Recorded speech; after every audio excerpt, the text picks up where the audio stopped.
পড়া কোরআন শরীফের ভেতরে ইকরা শব্দের অর্থ আমি পেয়েছি প্রধানত চারটা। কোন মানুষ যদি কোরআন পড়তে চায় কমপক্ষে চারটা শর্ত তাকে মানা লাগবে। আল্লাযীনা আতাইনাহুমুল কিতাবা ইয়াতলুনাহু হাক্কা তিলাওয়াতি উলাইকা ইউমিনুনা বিহি ওয়া মান ইয়াকফুর বিহি ফাউলাইকা হুমুল খাসিরুন। সূরা বাকারা 121 নম্বর আয়াতে আছে, আল্লাহ পাক বলেন, যাদেরকে আমি এই কিতাব কোরআনে কারীম দিয়েছি তারা তেলাওয়াত করলে কিতাবকে হক আদায় করে তেলাওয়াত করে। কি আদায় করে? তাহলে কোরআন যারা পড়বে তারা যেন হক আদায় করে পড়ে। উলাইকা ইউমিনুনা বি, আর এই মানুষগুলো, এই যে আল্লাহ পাক মনে হচ্ছে তার কুদরতের আঙ্গুল এইভাবে ইঙ্গিত দিয়ে ইশারা দিয়ে জানিয়েছে রংপুরের পার্বতীপুরে এই মানুষগুলো যারা এখন শুনছে পড়ছে, আমরা এখন আল্লাহর কুদরতি হাতের নিচে আছি, উনি যেন আমাদেরকে ইঙ্গিত দিচ্ছে যে এই মানুষগুলো উলাইকা ইউমিনুনা বি, এরাই আমার কোরআনে বিশ্বাসী। ওয়া মান ইয়াকফুর বিহি, এখন যে ব্যাখ্যাটা বলবো এর ভেতরে যদি আপনার পড়া না মেলে ফাউলাইকা হুমুল খাসিরুন, ওই মানুষটা আমার কোরআনে বিশ্বাসও করে না, তারা ক্ষতিগ্রস্ত। বলেন নাউজুবিল্লাহ। শিক্ষিত মানুষ যারা আছেন এবার মিলাবেন, কোরআন যদি কেউ হক আদায় করে পড়ে সে আল্লাহর কোরআনে বিশ্বাসী, হক আদায় করে না পড়লে সে আল্লাহর কোরআনে বিশ্বাসী না। কোরআন যারা বিশ্বাস করে না তারা কাফের। এই কথা বলছেন এখানে। চারটা শর্তের প্রথম হচ্ছে আপনাকে তেলাওয়াত করা লাগবে শুদ্ধ করে। বাংলাদেশে একটা সমস্যা হয়ে দাঁড়িয়েছে, 100 জনের 95 জন কোরআন শরীফ শুদ্ধ করে পড়তে পারে না। প্রথমটায় তো ধরা খেয়ে যাচ্ছে আমরা।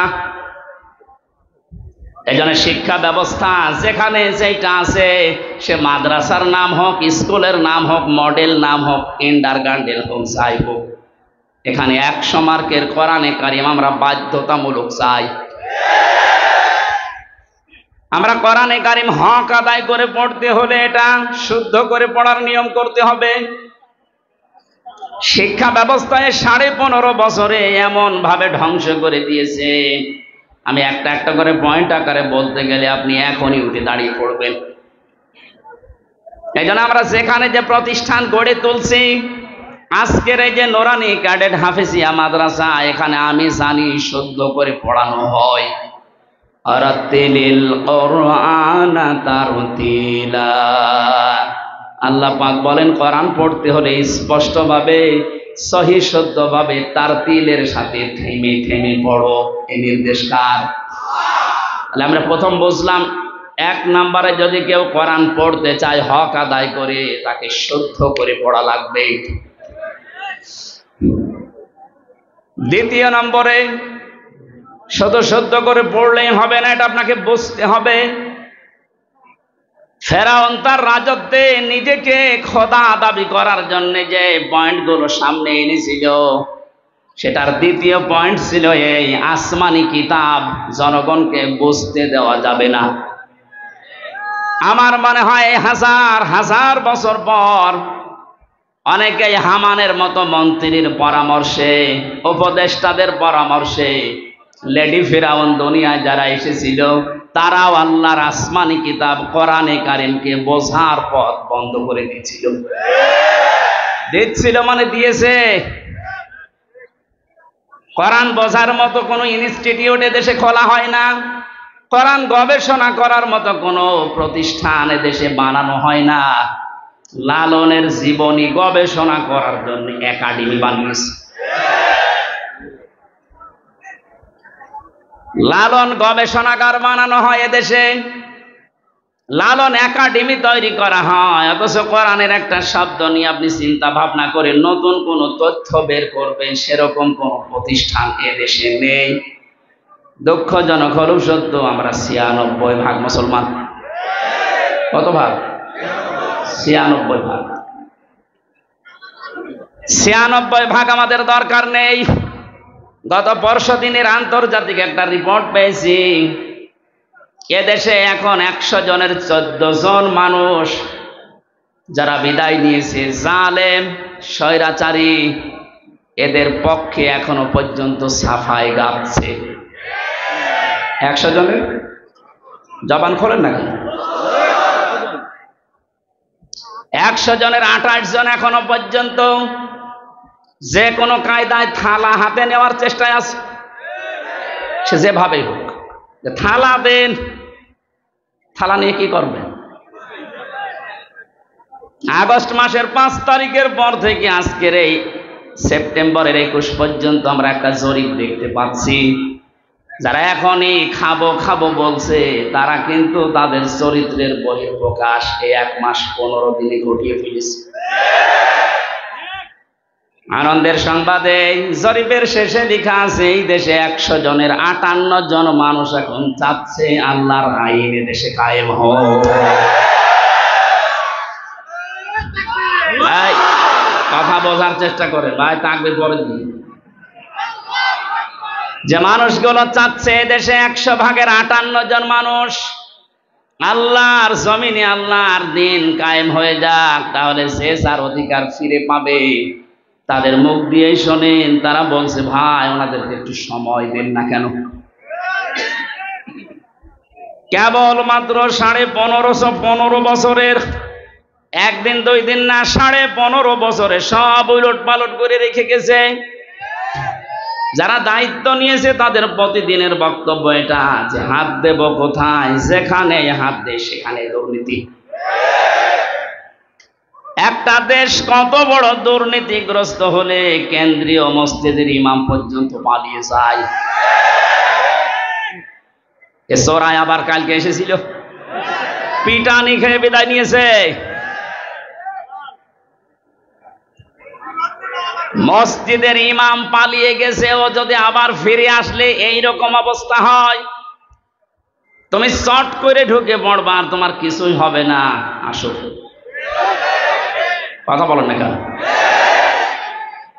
কিচ্ছু লাগবে না ভাই, যে খায় তাদেরকে কথা বলবেন না, যে যেখানে আছেন ওখানে বসে। এক লোক বিবাহ করার পরে বাসর রাতে স্ত্রী রেখে একটু বাইরে গেছে। দাদি শাশুড়ি এসে বলছে, কি গো আমার পুতি চাই। বউ বলছে, দাদি শাশুড়ি আপনি দোয়া করেন, আপনাকে সংবাদ আমি দেব। কিছুক্ষণ পরে শাশুড়ি এসে বলছে, কি গো বৌমা আমার নাতি চাই। বলছে, মা আপনি দোয়া করেন। কিছুক্ষণ পরে ননদ আর দেবর এসে বলছে, ভাবি তুমি যাই করো আমাদের কিন্তু ভাতিজা চাই। ভাবি বলছে, তোমরা দোয়া করো, আমার সময় দাও। স্বামী এবার এসে বলছে, বউ তুমি কি করবা আমি জানি না, আমার বেবি চাই। বউ আবার মুখ তুলে বলছে, তোমরা কি সব পাগলের বংশ? বিয়ে করে এখন কেবল বাসর ঘরে, কিছুই হয়নি, এরপরে 10 মাস 10 দিন তো সময় দেবেন। আপনি আগেই বেবি চান, আগেই কেউ নাতি চাই, কেউ পতি চাই, কেউ ভাতিজা চাই। আমি কি ডাউনলোড করে নিয়ে আসবো? আমার সময় দেবেন না? 15.5 বছর কি করেছে আপনি জানেন? একটা চেয়ারও দুর্নীতির বাইরে নেই।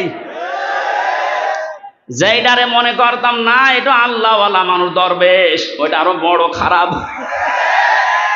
দাড়ি কেটে নম হয়ে গেছে। সর্বোচ্চ দুর্নীতি এই লোকটার 36,000 কোটি টাকা, আপনি কল্পনায় আনতে পারবেন না। রংপুর বিভাগের মানুষ তো এমনি গরিব, এদেরকে একটা নাম মানুষ দিয়েছে কেন জানি না, সে যে নামই হোক, কিন্তু আপনারা সহজ সরল, মানে সহজ সরল এত।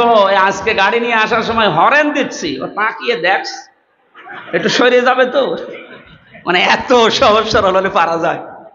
গার উপরে যে গাড়ি উঠে পড়বে না, আগে দেখে নিচ্ছে, হুজুরের গাড়ি বলে একটু সাইড দিই, আমার মনে হয় অন্যের গাড়ি হলে আগে দেখে দাঁড়িয়ে থাকতো যে নেন আমার গায়ে ধাক্কা মারে। একদিকে আপনারা গরিব আর একদিকে সহজ সরল। নবীজি জানিয়েছেন ধনীদের চাইতে গরিব মানুষ 500 বছর আগে জান্নাতে যাবে। এই হিসাবে বলা যায় যে চাচা জান্নাতে আছে নাকি?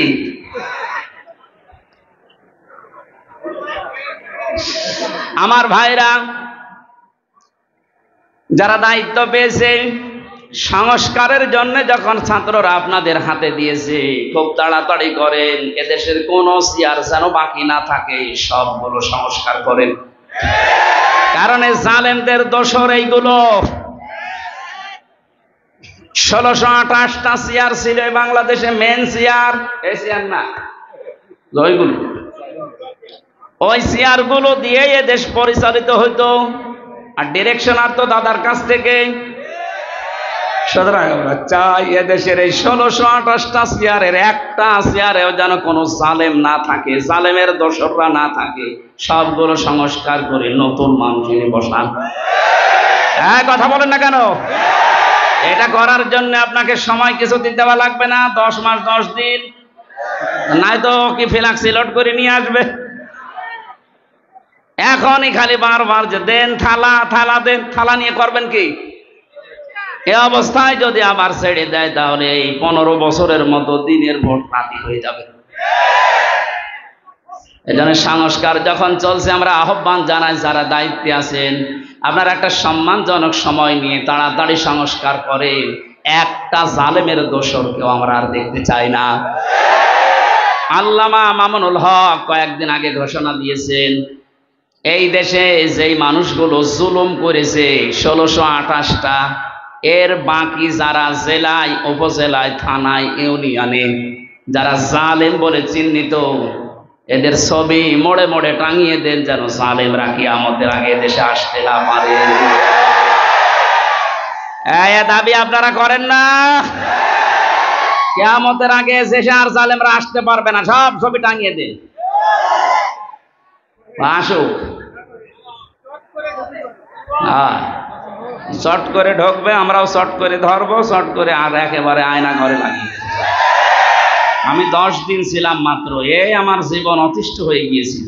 আর ব্যারিস্টার আরমান 8 বছর। আপনি ভাবতে পারেন কত বড় কঠিন জায়গা এটা।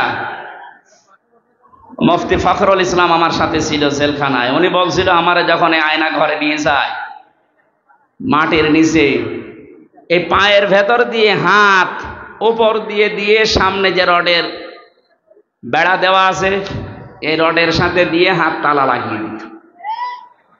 আপনি কিন্তু কায়দ হবেন না, সেই কায়দা নেই। আমারে বলতো, হামজা ভাই, আমার মাঝে মাঝে মনে হতো আল্লাহ হয় মরণ দাও, না একটু শোয়ার ব্যবস্থা করে দাও। এই যে শুয়ে থাকা, এটা যে কত বড় নিয়ামত আল্লাহ, আমি ওই কতদিনে টের পেয়েছি। হাত যদি শুধু বেঁধে রাখতো তাও তো ঘুমানো যায়। হাতে পায়ের ভেতর দেয়, সামনের দিকে রডের বেড়া ওর সাথে লাগিয়ে তালা লাগিয়ে দেয়। দেখ, 1.5 মিনিট সময় দেয় টয়লেট করার জন্য। আর খাবার যা দেয় মনে হয় কেউ মাখিয়ে রেখেছে, ওইটাই এনে দেয়। খালে খান, না খেলে মরে যায়। মানে মরে গেলে তো আর অসুবিধা নেই, কেউ তো জানে না যে ও আছে কি, এমনি মানুষ মরে যায়। আমার নাই ভেতরে কোরআন শরীফ ছিল, প্রতিনিয়ত আমি কোরআন শরীফ পড়তাম আর বিভিন্ন দৃশ্য ভুলে থাকতাম। কিন্তু যারা হাফেজ না, কোরআন শরীফ নেই, তাদের কি অবস্থায় 8টা বছর কেটেছে বলেন তো? আমার 3 বছরই যেতে চাই না, আমার ডায়াবেটিস হয়ে গেছে, অথচ আমার শরীর চলে না। এই শরীরে ডায়াবেটিস হলে মেনে নেওয়া যায়? কি কষ্ট দিয়েছিল ওই মানুষগুলোকে। আমার মনে হচ্ছে এই দেশের 18 কোটি মানুষ যদি এই জালেমকে মাফ করে দেয়, ব্যারিস্টার আরমানের বউ জীবনও মাফ করবে।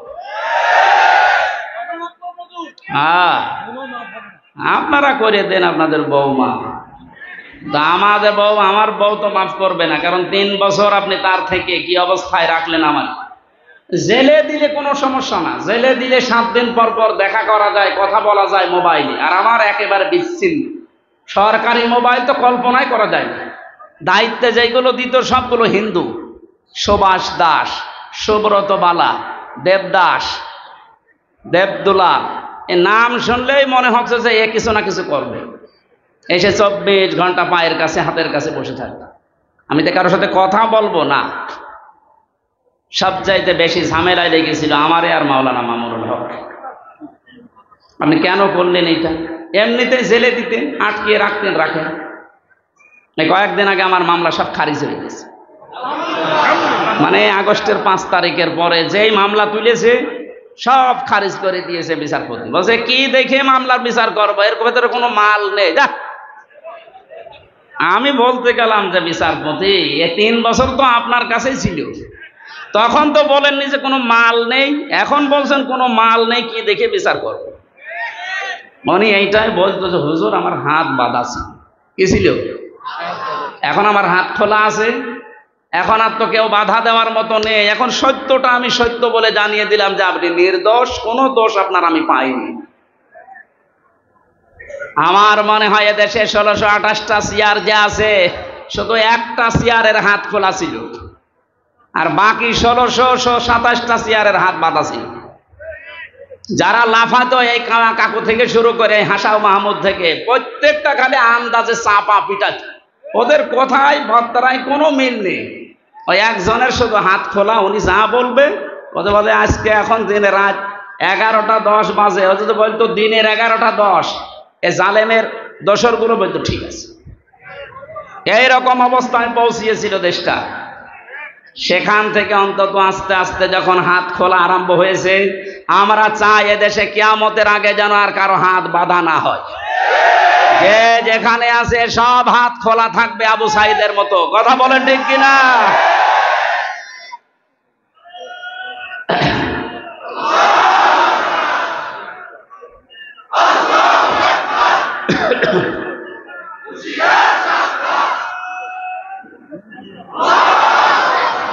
দরুদ পড়ছি, সালাম পাঠাচ্ছি আমাদের নবী মুহাম্মদুর রাসূলুল্লাহ সাল্লাল্লাহু আলাইহি ওয়াসাল্লামের প্রতি। তার প্রথম শব্দই ছিল কিয়ামতের দিন আল্লাহ মানুষকে বলবেন পড়। পড়ার শর্ত বলছিলাম কয়টা? 1 নম্বরে পড়তে হবে শুদ্ধ করে, 2 নম্বরে বুঝতে হবে এই পড়া বিষয়টা। আমি ছোটবেলায় যখন 9-10-এ পড়তাম, ওই সময় একটা ছেলে পড়াতাম কুষ্টিয়াতে।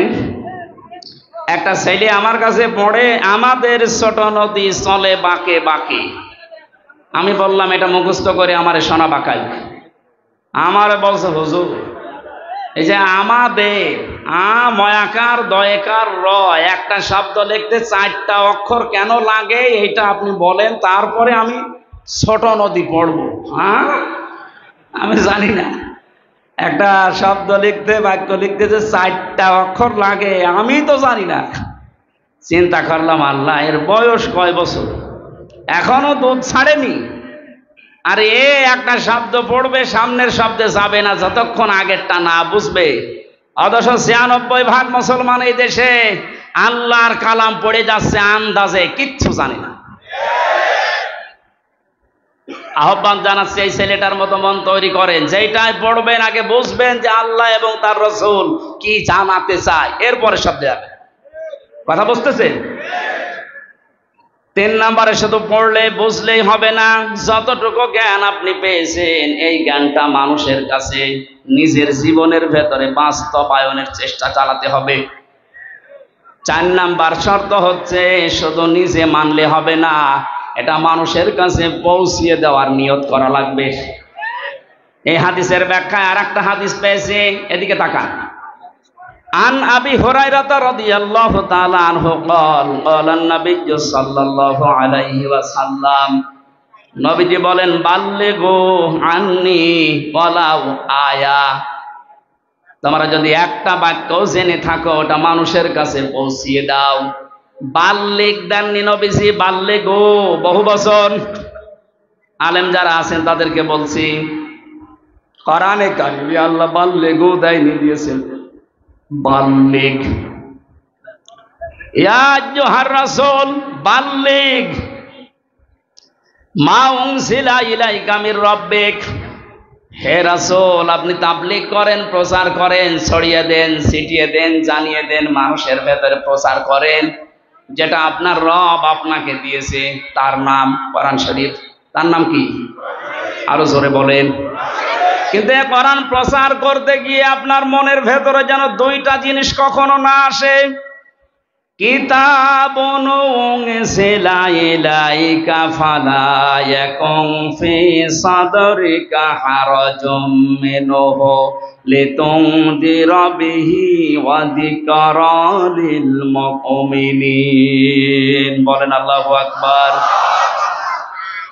আল্লাহ পাক বলেন, এই যে কিতাবে কোরআন আপনাকে দিলাম, এটা যখন মানুষের মাঝে প্রচার করবেন তখন আপনি যেন কোনো ভয় পাবেন না, কোনো দ্বিধা দ্বন্দ্ব সংশয় সন্দেহ এগুলো আপনার মনের ভেতরে কাজ না করে।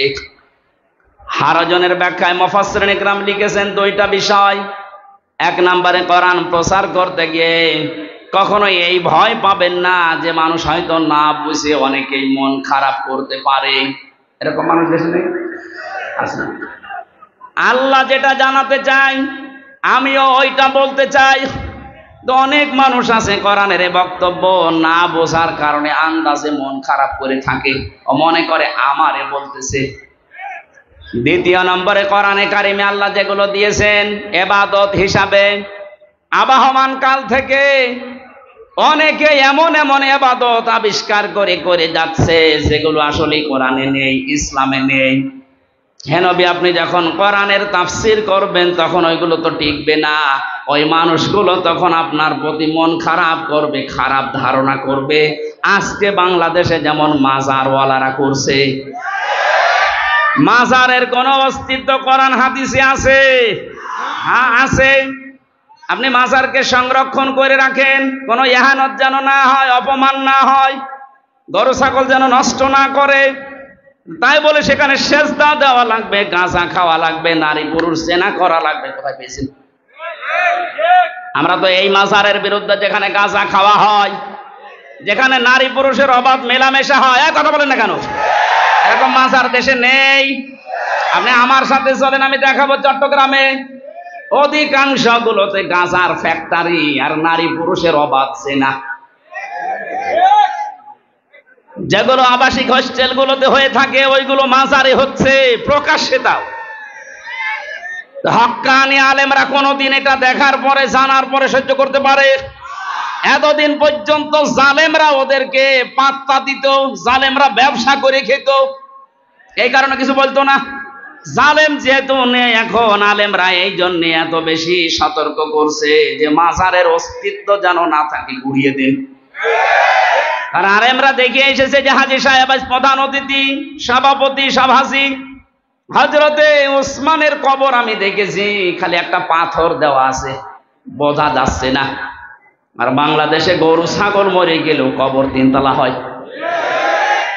হযরত ওসমানের মতো দামি মানুষ আপনার বাবা, যার কবর পাকা করা লাগবে।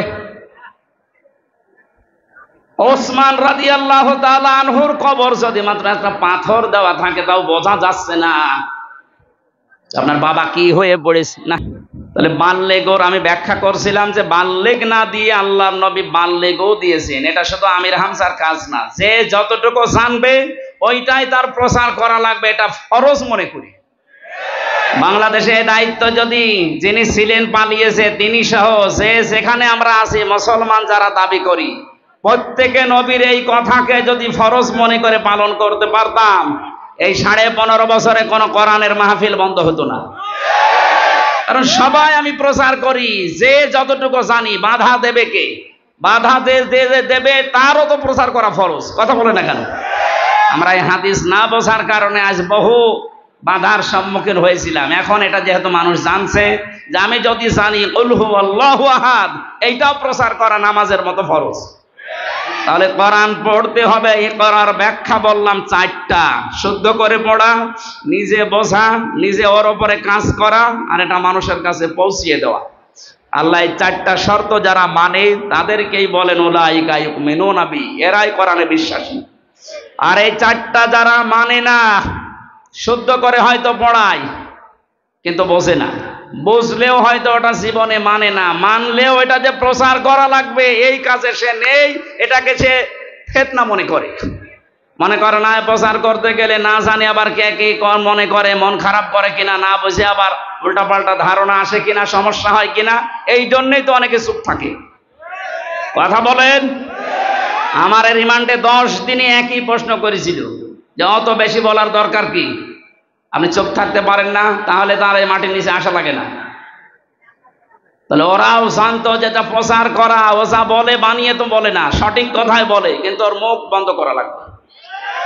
যেন এমন এমন কড়া কড়া কাজ করেছিল আমার সাথে, আমার 11 ঘন্টা টাঙিয়েছে, কালো কাপড় দিয়ে চোখ বেঁধে, সামনে না পেছনে হাত বেঁধে, ডান্ডা বেড়ি লাগিয়ে মাথায় দড়ি দিয়ে টাঙিয়েছে। 1-2 ঘন্টা 5 ঘন্টা 11 ঘন্টা আমার নামাজ পড়তেও দেয়, 4 ওয়াক্ত নামাজ আমি আন্দাজে পড়েছি, কারণ সব বাধা। 1.5 মিনিট 2 মিনিট সময় দিতে খালি প্রসাব করে আসে, মাটির নিচে তো কিছু বোঝা যায় না। এরপরে শেষে যখন আর রাজি হয়নি, বলছে এই আকিজ গ্রুপে আমি চাকরি করতাম, আকিজের বিরুদ্ধে বলা লাগবে। সর্বশেষ বলেছিল জামাতে ইসলামী বাংলাদেশ এবং ছাত্র শিবিরের বিরুদ্ধে যে কথাগুলো লিখে দিলাম, ওরা জঙ্গি সংগঠন, এগুলো বলা লাগবে।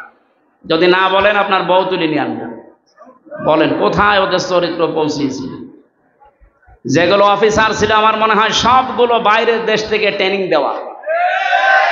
এদের চরিত্র এত খারাপ, আল্লাহর ভুল ধরতো মাঝে মাঝে। আরে ভাই, তুই আমার মামলার বিষয়ে জিজ্ঞাসা কর যে এই বিষয়ে আপনি কিছু জানেন কিনা, না, ও আল্লাহর ভুল ধর। অথচ মুসলমান, নাম জাহিদুল ইসলাম, নাম আতিকুল ইসলাম, শেখ ইমরান, ডিসি মান্না, আসাদুজ্জামান, মনিরুল ইসলাম, কি সুন্দর সুন্দর নাম দিয়েছে। আসাদুজ্জামান মানে কি? জামানার বাঘ। মনিরুল ইসলাম স্ট্যাটাস দিয়েছে কালকে, এই শয়তানরা যদি দেশের মানুষ ধরতে পারে, জঙ্গির নাটক সাজিয়ে বিনা কারণে হাজার হাজার মানুষের জীবন নষ্ট করছে। জঙ্গি কিসের জঙ্গি? হ্যাঁ, ওরা নিজেরাই জঙ্গি। এই দোষটাকে অন্যের ঘাড়ে চাপিয়ে কি করে দেশের ইসলামপন্থী যারা আছে তাদেরকে কাবু করা লাগবে, ঘায়েল করা লাগবে। আর বাইরের দেশকে এই ইস্যুটা কাজে লাগিয়ে কিভাবে অবৈধ ক্ষমতায় থাকা যায়, তাছাড়া কিচ্ছু না। 3 বছরে তো আমি কোনো জঙ্গি পাইনি। কয়েকজন আছে জেলখানা একটু উগ্র, জঙ্গি না। জঙ্গি কোথায় পাচ্ছেন? দেশে কিছু উগ্র মানুষ আছে, এই মানুষগুলোকে জঙ্গি বলে বাইরের দেশকে দেখায় যে দেশে আছে। আমরা যদি না থাকি এ দেশ জাহান্নাম হয়ে যাবে। তোমরা থেকে কি করেছো? খালি টাকা পাচার করেছো, টাকাগুলো সব ফেরত নিয়ে আসা হবে। এ দাবি আপনি করেন না? কারো টাকা বাইরে না থাকবে, সব টাকা ফেরত নিয়ে আসা হবে। যারা টাকা আনতে পারবে না তাদের বউ ছেলে মেয়ে সব রাষ্ট্রের কাজে লাগানো হবে। আর ওদের 14 বংশ এ দেশে অবৈধ ঘোষণা করা হবে যদি টাকা বাইরে থেকে না নিয়ে আসতে পারে। টাকা আপনার বাবার টাকা নাকি? রংপুরের খেটে খাওয়া মানুষের এই ঘাম ছড়ানো পয়সা আপনি 36,000 কোটি টাকা পাচার করলেন। আপনি মানুষ, আপনাকে তো 100 বার টুকরা করলেও এ দেশের মানুষের ঝাল মিটবে না। কালকে বাংলাদেশের সর্বোচ্চ জায়গায় যারা আছে তাদের ভেতরে একজন, আমি নাম নিলাম না, উনি ঘোষণা দিয়েছেন আল্লামা সাঈদীকে যেভাবে ফাঁসি দেওয়া হয়েছিল বিনা দোষে বিনা কারণে, ফাঁসির রায় দিতে তো পারেনি, শেষে যাবজ্জীবন দিয়েছে, আমৃত্যু দিয়েছে। কিন্তু যারা দিয়েছে ওদের বিরুদ্ধে একটাও মিথ্যা কথা বলা লাগবে না, শুধু সত্য কথা দিয়েও যদি বিচার করা যায় তবে 1000 বার ওকে ফাঁসি দেওয়া যাবে। 1000 বার। কি করেছেন আপনি নিজে নিজে ভাবে। অনেকে বলছে যে কিছুই করেনি, পদ্মা সেতু বানালো। কিসের পদ্মা সেতু বানিয়েছে? যা মেরে খেয়েছে। এই যে মসজিদের নাম বলে 560টা মসজিদ, আপনি জানেন সঠিক ইতিহাস? সৌদি আরব টাকা দিয়েছে, সেই টাকা দিয়ে মসজিদ বানিয়ে নিজের বাবার স্বপ্ন বলে চালাচ্ছে। যত স্বপ্ন সব তোমার বাবা দেখেছে, আর আমরা কি ঘুমাই? আমাদের স্বপ্ন নেই? কোরআনের পাখির যে স্বপ্ন ছিল ওই স্বপ্ন এখন বাস্তবে রূপ আসতেছে ইনশাআল্লাহ। যখন 100 জনের 58 জন চাচ্ছে, আর কিছুদিন যেতে দেন, এদেশের 100 জনের 100 জন মানুষই চাইবে আল্লাহর কোরআন দিয়ে দেশ চলুক। কারণ 53 বছর তো আমরা দেখলাম, একটু শোনেন, 53 বছরে বাবা চালিয়েছে, স্বামী চালিয়েছে, চাচা চালিয়েছে, ভাবি চালিয়েছে, বোনও চালিয়েছে। বাবু চালায়নি? আমরা দেখলাম কি হয়। এখন শুধু বাকি আছে আল্লাহর এই কোরআন দিয়ে দেশ চললে কেমন দেখা যায়, এটা আমরা দেখতে চাই। এই কথা বলেন না কেন? এটা দেখতে চাই না? এটা দেখবেন, এটা যদি কায়েম হয় তখন বুঝবেন যে কেমন সুন্দরভাবে দেশ চলছে। কেউ না খেয়ে থাকবেন ইনশাল্লাহ। আমরা যতটুকু আশা পাচ্ছি, দেখতে পাচ্ছি ভরসার জায়গা, এদেশের মানুষ যদি আর কয়েক % বেড়ে যায়, আর বাড়বে আমি ইচ্ছা করে আশা করছি, কারণ কয়েকদিন আগে 10 জন মুসলমান হয়ে গেল দিনাজপুর, এর আগে 2 জন চুয়াডাঙ্গা, এর আগে 1 জন গাইবান্ধা, এর আগে 1 জন এই চট্টগ্রামের কি লালদিঘি। হতে আছে অমুসলিমরা, আর মুসলমানরা তো একেবারে ছোট সালেম আর মাঝারি সালেম ফিরে আসতেছে, কারণ বড়গুলো তো সব তালিকা করা, ও আসবে না।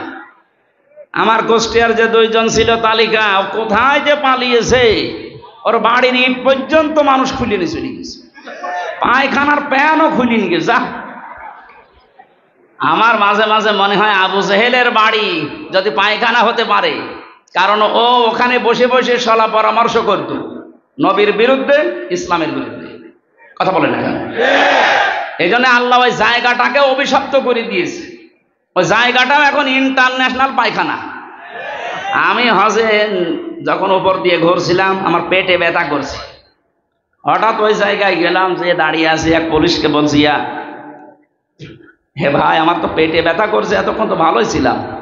আমারে বলছে, ইয়া হাজি ওর হজ্জা তাই না বিলা দুকা। হাজি দেশ কোথায়? যেহেতু মেন বাংলাদেশ, আমি বাংলাদেশ থেকে এসেছি। আমারও বলছে, আপনি জানেন না এটা কোন জায়গা? না তো। আবু সাহেলের বাড়ি, আপনি এখনো পায়খানা না করে দাঁড়িয়ে আছেন, তাড়াতাড়ি করে। কাজ করে দেখে আমার পেটের ব্যথা ভালো হয়ে গেছে। তার মানে আল্লাহ আমাকে বোঝাতে চাইছে যে হামজা, এত লক্ষ টাকা খরচ করে আসলি, আর ওই শয়তানের মুখে পায়খানা না করে চলে যাবা, তাড়াতাড়ি কর। কাবার পাশে ওর বাড়ি, এত দামি জায়গা, শুধু ইসলামের বিরুদ্ধে অবস্থান নিয়ে জালেমের থাকার জায়গা যদি আল্লাহ গজবের জায়গা বানিয়ে দেয়, এ বাংলাদেশেও যে সমস্ত জায়গায় বসে বসে আলেমদের বিরুদ্ধে, ইসলামের বিরুদ্ধে ষড়যন্ত্র করত, ওই জায়গাগুলো জাতীয় পায়খানা বানানো। আমার কে বললাম বুঝে বলছেন তো ঠিক নাকি আন্দাজে? আবু জেহেলের বাড়ির সাথে এ বাড়ির যাদের মিল আছে, সে যে নম্বরই হোক, এই নম্বরগুলো আমরা পায়খানা বানাতে চাই। সারা বিশ্বের মানুষ দেশ দেখতে আসবে আর জানবে যে এই জায়গায় গেলে পেটে ব্যথা হবে। কথা বলে না কেন? কারণ এই গজবের জায়গাগুলো, যেখানে ইসলামের বিরুদ্ধে ষড়যন্ত্র হয়তো বসে বসে দুর্বিসন্ধি করতো, কি করে আলেমদের ফাঁসি দেওয়া যায়, কি করে আলেমদের আটক করে রাখা যায়। মামলাটা আমার 31 বার উঠেছিল, জামিন দেয়নি, অথচ জালেম চলে যাওয়ার পরেই মামলা তুলেছি, কোনো কিচ্ছু নেই, একবারে খালাস করে দিয়েছি। তার মানে ওর হাত ছিল। বিচারপতি কারবার বলতো, আমার কাছে কেন আসে? হাইকোর্টের বিচারপতি বলছে, আমার কাছে কেন আসে? আমার হাত বাঁধা, উপর থেকে যতক্ষণ পর্যন্ত আল্লাহর ওই অলি সিগন্যাল না দেবে কিছুই করার নেই। কোথায় ছিলাম আমরা? বিচার ব্যবস্থাকে কোথায় পৌঁছিয়ে দিয়েছে। আজকে প্রধান বিচারপতি যে কথাগুলো জানিয়েছে, আমার মনে হয় এই কথাগুলো বাংলাদেশে অতি শীঘ্রই, অতি দ্রুত কার্যকারী করা দরকার। ন্যায় বিচার এদেশে কায়েম হবে ইনশাআল্লাহ। যারা দায়িত্বে আছে, আল্লাহ তাদেরকে অমরের মতো যেন বানিয়ে দেন, বলেন আমিন। আমরা হাদিসের এখনো 5-6টা শব্দ ছিল সামনে, অরাত্তিল কামা কুনতা তুরাত্তিল ফিদ দুনিয়া, এই শব্দগুলোর ব্যাখ্যা আপনারা আশপাশে যারা আলেম আছে এনাদের কাছে জেনে নিয়ে আমরা তাফসীরুল কোরআন মাহফিলে প্রবেশ করছি। সূরা নসর, কোন সূরা? বলেন বলেন, নসর না নাসর? নুন সোয়াদ র। নাসরুন শব্দের শাব্দিক অর্থ হচ্ছে সাহায্য, আর নুন সিন র নাসর মানে ঈগল পাখি। এই জন্য যারা এই সূরাটা পড়তে গিয়ে সোয়াদ না বলে সিন দিয়ে উচ্চারণ করেন, আপনার কিন্তু নামাজ হবে না। কারণ নামাজ ভাঙার কারণ 19টা, তার ভেতরে প্রথম কারণ কোরআন যদি কেউ অশুদ্ধ পড়ে। এবার তেলাওয়াত করবেন শুদ্ধভাবে। আমরা প্রবেশ করছি। ফাউযু বিল্লাহি মিনাশ শাইতানির রাজিম। বিসমিল্লাহির রহমানির রহিম। ইযা জাআ নাসরুল্লাহি ওয়াল ফাত। সূরা নসরের 3টা আয়াত আল্লাহ দিয়েছেন। কোরআন শরীফে 3 আয়াত বিশিষ্ট সূরা আছে 3টা, আসর, নসর আর কাউসার। কয়টা সূরা? এর ভেতরে মাত্র 3টা আয়াত আছে। আমার তো যতটুকু কোরআনের উপরে পড়াশোনা করা আছে, এই নসরের ভেতরে আল্লাহ এত কথা দিয়েছেন, তাফসীর আকারে যদি আমি কিয়ামত পর্যন্ত হায়াত পাই তাও এত কথা শেষ করা সম্ভব না। এত কথা এই সূরার ভেতরে আছে। নসর শব্দের শাব্দিক অর্থ সাহায্য। আল্লাহ বলেন যখন আসবে আমার সাহায্য তখন আপনি বিজয় দেখতে পাবেন। তাহলে বিজয় আসার শর্ত সাহায্য। বিজয় আসার শর্ত কি? এই 15.5 বছর পরে যে বিজয় এসেছে এটা আল্লাহর সাহায্যে এসেছে।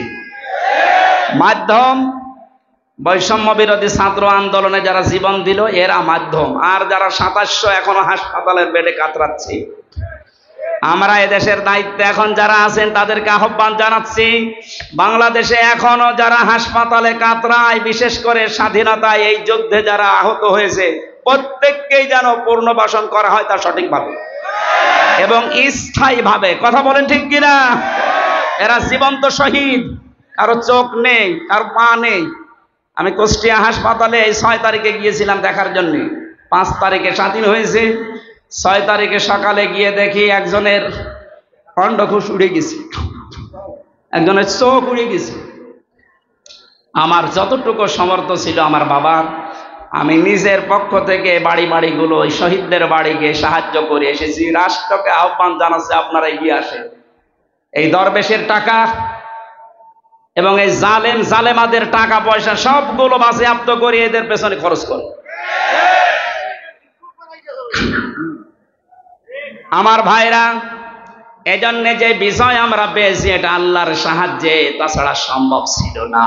15.5 বছর এদেশে বহু মানুষ চেষ্টা চালিয়েছে, পারে নাই। আমার মনে হচ্ছে আবু সাইদ, মুগ্ধ, রায়হান, ইয়ামিন সহ এই ছেলে মেয়েদেরকে আমার আল্লাহ পাক এই দেশে আবাবিল পাখির মতো পাঠিয়েছে। ইযা জাআ নাসরুল্লাহি ওয়াল ফাত, যখন আসবে আল্লাহর সাহায্য হে নবী আপনি বিজয় দেখতে পাবেন।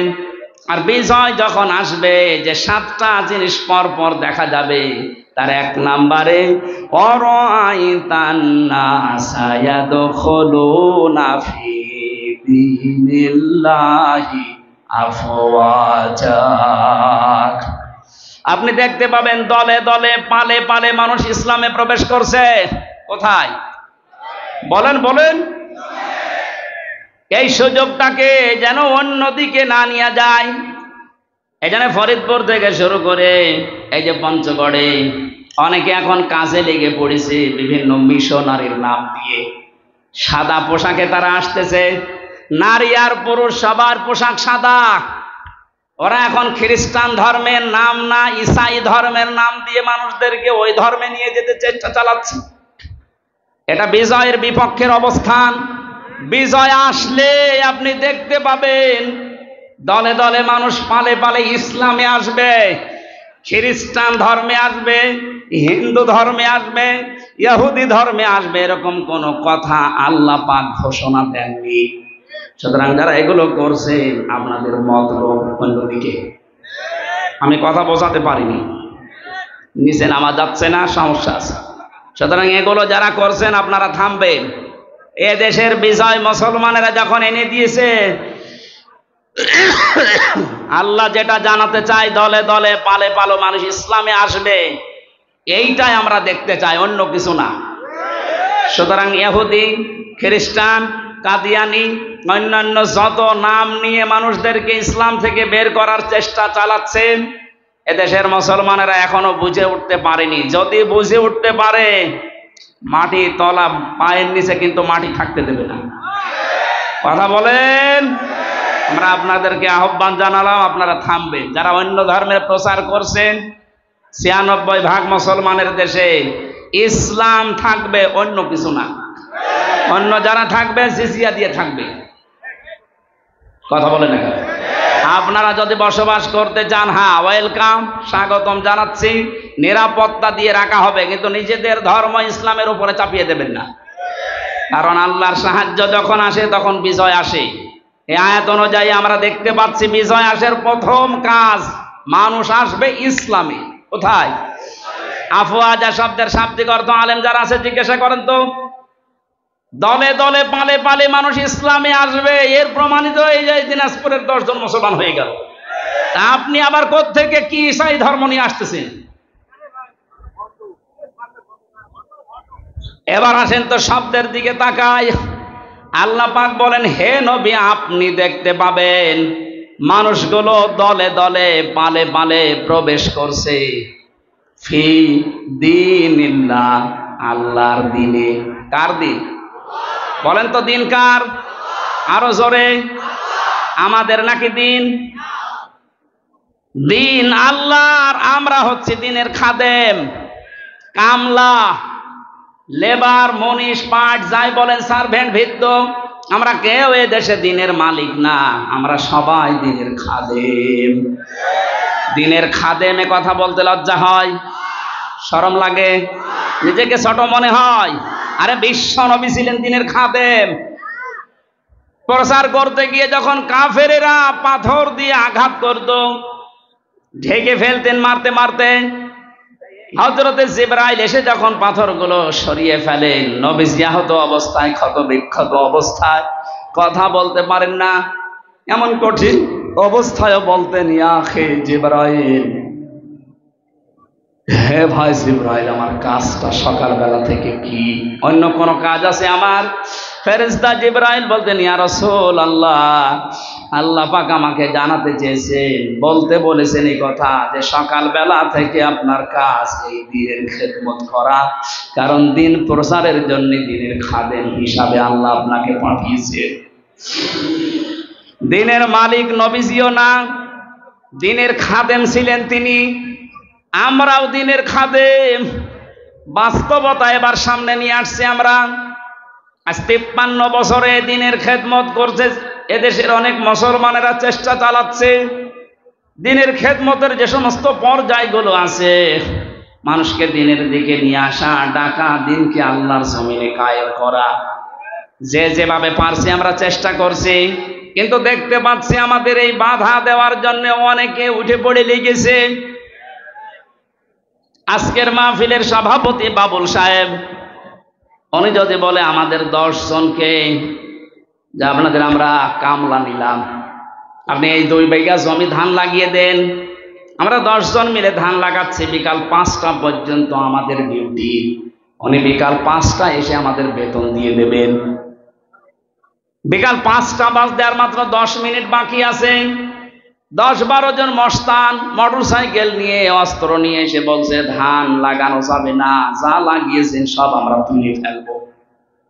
আমরা যারা কামলা আছি, খাদেম আছি, আমরা যারা লেবার আছি, আমরা বলবো ভাই আপনারা ধান তুলে ফেলবেন, অসুবিধা নেই, কারণ ধানের মালিকও আমরা না, জমির মালিকও আমরা না। কথা বলে না? আমাদের একটা উদ্দেশ্য আছে এখানে কাজ করার। উদ্দেশ্যটা হচ্ছে এই জমিন যার, তিনি এখানে নেই, কিন্তু আমরা হচ্ছে পাহারাদার। এ ধান আমরা বহু কষ্ট করে লাগিয়েছি সারাদিন। আপনারা যদি ধান তুলে ফেলতে চান ফেলেন, কিন্তু আর 10 মিনিট পরে, কারণ আর 10 মিনিট পরে মালিক আসবে, আমাদের বেতন দিয়ে দেবে, বেতন নিয়ে আমাদের সংসার চলবে। আপনি যদি এখনই তুলে ফেলেন, এখনো তো 5টা বাজেনি, মালিক এখনো আসেনি, উনি এসে যদি দেখে ধান সব তোলা হয়ে গেছে, আমাদের বেতন দেবে না। কথা বলেন না কেন? আরো জরিমানা নিতে পারে যে তোরা থাকতে ধান তুললো কেন।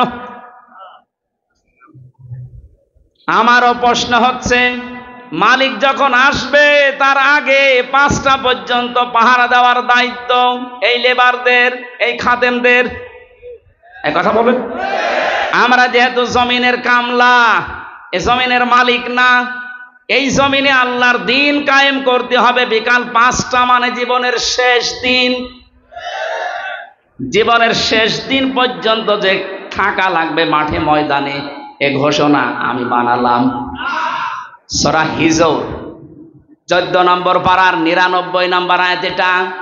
আল্লাহ পাক বলেন, ওয়াবুদ রাব্বাকা হাত্তা ইয়াতিয়াকাল ইয়াকিন।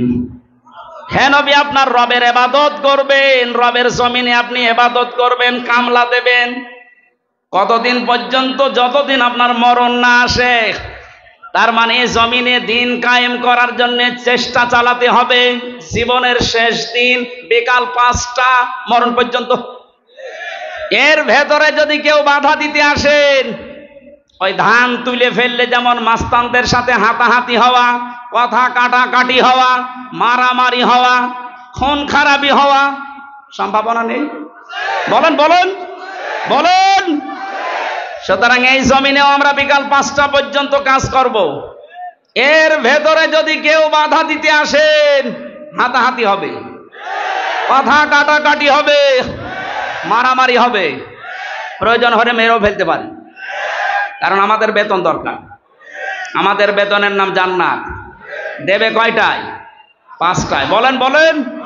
যেহেতু এখনো বিকাল 5টা বাজে নাই, মানে জীবনের শেষ দিন আসে নাই, আমার জীবনের মেন কাজ এখন এইটা, কি করে জমিন আল্লাহর দিন কায়েম হয়। এর ভেতরে বহু বাধা দিয়েছিলেন বিভিন্ন কায়দায়, যেগুলো বাধা দিয়েছে সেগুলোকে আল্লাহ নিজে অপমান করছে। এই যে কালামানি বিসি উড়ে গেছে, বিসি উড়ে যায়নি? ওর অবস্থা এখন ভালো না।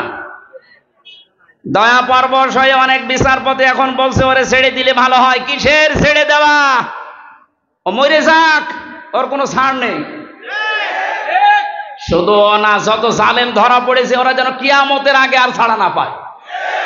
তাহলে গেল ক্যান্সার। বের হলে আবার ইসলামের বিরুদ্ধে ষড়যন্ত্র করবে, ধান তুলে ফেলবে। এক কথা বলে না কেন? আমি জেলে বসে আছি আর আমার নামে তালিকা করেছে 116 জনের ভেতরে আমার নাম আছে। আরে বেটা, আমি তো বসে আছি 3 বছর। কত বড় শয়তান হয়ে গেছেন। আর ওরা নাকি এখন ছেড়ে দেবে। কিসের ছেড়ে দেওয়া? কোনো ছাড় নেই এদের। যেহেতু আমরা বিকাল 5টা পর্যন্ত কাজ করছি, অনেক মস্তান হস্তান আসবে এ ধান তুলে ফেলতে। এ ধান লাগিয়ে বিকালে যখন মালিক আসবে বেতন দেবে, এরপরে বাড়ি।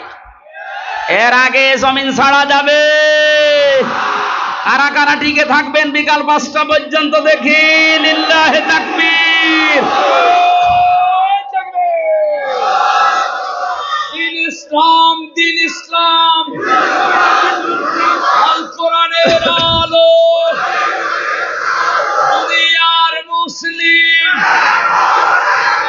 এক হও, লড়াই করো, নারায়ে তাকবীর। আমির হামজা ভাই এগিয়ে চলো। আলহামদুলিল্লাহ ভাই। উলামায়ে কেরাম যেখানে।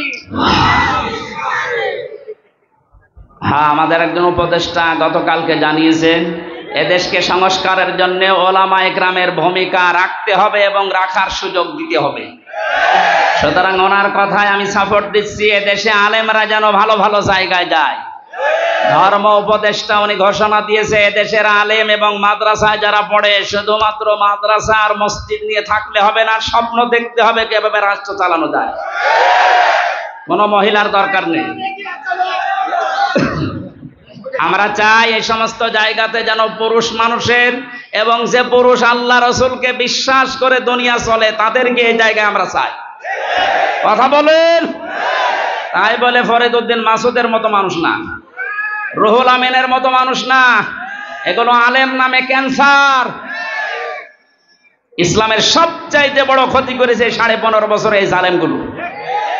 বাতিলের 5 আটা গোলামি করে কওমি জননী নাম দিয়ে কওমি মাদ্রাসার ইজ্জত মেরিছে। 3 বছরের যত কওমি আলেম আমার সাথে ছিল, অধিকাংশগুলো ওর নাম ধরে বরদোয়া করতো জেলখানায়। যেই দিন কওমি জননী নাম দিয়েছে জালেমাকে, সেই দিনই বরদোয়া হয়েছে। মাওলানা মামুনুল হক, শাকাওয়াত হোসেন রাজি ভাই যারা ছিল, বসে একটা কাজ করলো, আমাদের তো সব উল্টাপাল্টা করে ফেললো।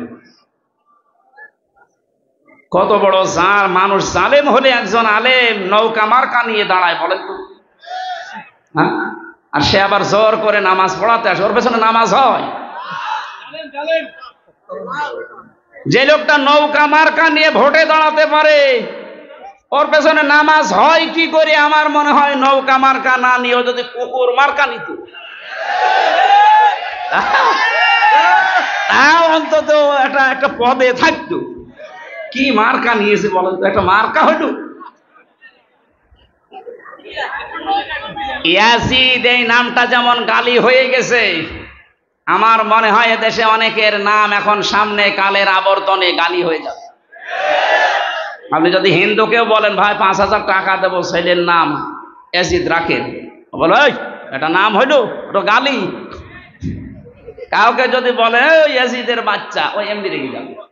দেখেন যে সময় আসতেছে, কিছুদিন পরে যেই বলবেন আপনি অমকের বাচ্চা, ওই এমনি রেখে যাবে, বলবে না আপনি দরকারে আমার কুকুরের বাচ্চা বলেন, তারপরও আমি ওই নামের বাচ্চা হতে রাজি না।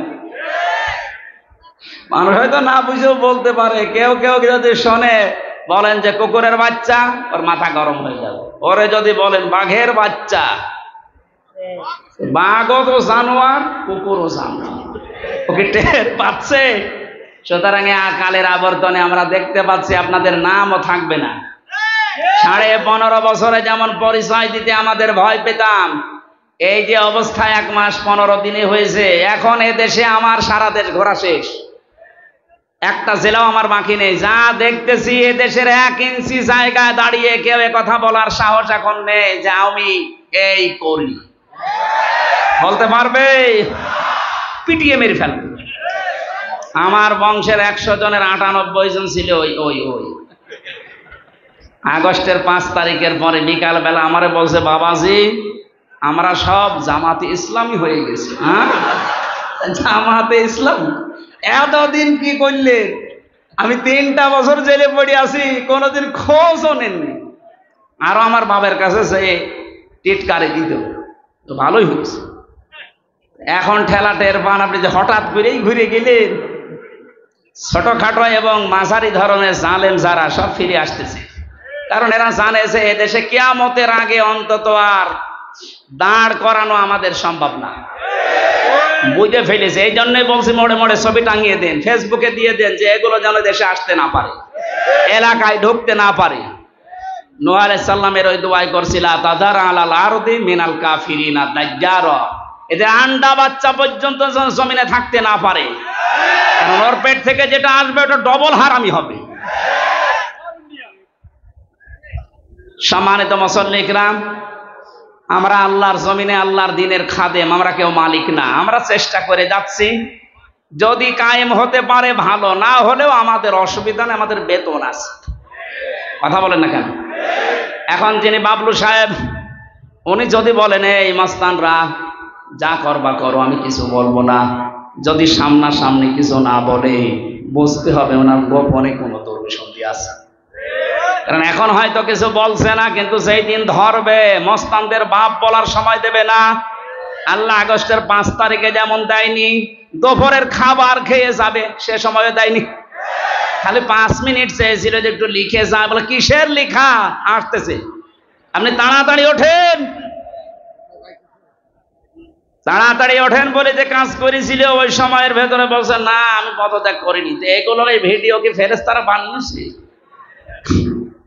যতই চালাকি করেন, ধোঁকাবাজি করেন, এতদিন পেরেছেন, এখন আর এদেশের মানুষ সতর্ক, খুব সতর্ক হয়ে আছে। বাংলাদেশ জামাত ইসলামের কেন্দ্রীয় আমির সেদিন কুষ্টিয়ায় গিয়েছিল, উনি ঘোষণা দিয়েছে আমরা কিন্তু এখন সজাগ। এদেশের 100 জনের 86 জন মানুষ এখন সজাগ, 14 জন শুধু একটু ঘরে আছে, এই ঘর কেটে যাবে ইনশাআল্লাহ। যখন পিঠের ওপরে পড়বে তখন ঘর এমনি কেটে যাবে, পড়তেছেও মাঝে মাঝে। এদেরকে দিয়ে জালেমারা একটু মাঝে মাঝে দেখে যে হ্যাঁ ওরা জেগে আছে কিনা। প্রথমে লাগিয়েছিল অন্য ধর্মের লোকদেরকে, হালে পানি নেয়নি। এরপরে লাগিয়েছে প্রধান বিচারপতিকে দিয়ে একটা কূপ তৈরি করে, পারেনি। এরপরে লাগিয়েছে আনসারদের। কিসের আনসার? 42,000 আনসার নিয়োগ হয়েছে, তার ভেতরে 32,000 গোপালগঞ্জে। আমরা যে এখনো 63 জেলার লোক আছি, আমরা কি ঘাস কাটছি? সবই যদি ওই জেলার হয়, তো বাংলাদেশে 63 জেলা জেলা না? পার্সেন্টেজ হিসাবে ভাগ করে দিতে পারেন না? সবগুলো ওখান থেকে। এই জন্যই তো ওরা লেগেছে। এই 17 বছর কোথায় ছিলেন আপনার অধিকার নিয়ে? হঠাৎ এখন শুরু করেছেন। পুলিশ ছাড়া যদি দেশ চলতে পারে, ও আনসার ছাড়া চলবে এক আধ। কোনো দরকার নেই, সাদা বিলুপ্ত করে দিন। এজন্য আমাদের উদ্দেশ্য হচ্ছে দিন কায়েম করা এদেশে, যেহেতু দিন আল্লাহর, আর আমরা সব কামলা খাদেম, লেবার, মনীষ, জন, পাট, সার্ভেন্ট, ভিত্ত যাই বলেন, আমরা চেষ্টা চালাচ্ছি আমাদের বেতনের জন্য। বিকাল 5টায় যখন আল্লাহ আমাদেরকে বেতন দেবে, বলবে যা ওয়াসিকাল্লাযীনা তাকাও রাব্বাহুম ইলাল জান্নাতি যুমারা, ৭০,০০০ গেট তৈরি হবে আমাদেরকে রিসিপশন করার জন্য। আজ এই দেশের নেতা যারা আসে বিভিন্ন জেলাতে, মন্ত্রী, এমপি, তাদের জন্য 8টা, 10টা, 15টা গেট হয়। আল্লাহ আল্লাহ আমরা এমন খাদেম আল্লাহর দিনের ৭০,০০০ গেট আল্লাহ বানাবে। আল্লাহ যেন এই ভাগ্য আমাদের কপালে লেখেন, বলেন আমিন। সুতরাং বিজয় আসলে যে সমস্ত কাজ সামনে আসবে তার একটা আরম্ভ হয়ে গেছে। দিন যত যাচ্ছে এদেশে দিন কায়েম হোক, এটা অনেকেই চাচ্ছে। 58 ভাগ যখন হয়ে গেছে এটা মিথ্যা নয়। ফাসাব্বিহ বিহামদি রাব্বিকা ওয়াস্তাগফির, আমাদের কাজ এখন আল্লাহর কাছে ইস্তেগফার করা, নত হওয়া, বিনয়ী হওয়া, তার কাছে তওবা করে ফিরে আসা। ইন্নাহু কানা তাওয়াবা, অবশ্যই তিনি তওবা কবুলকারী।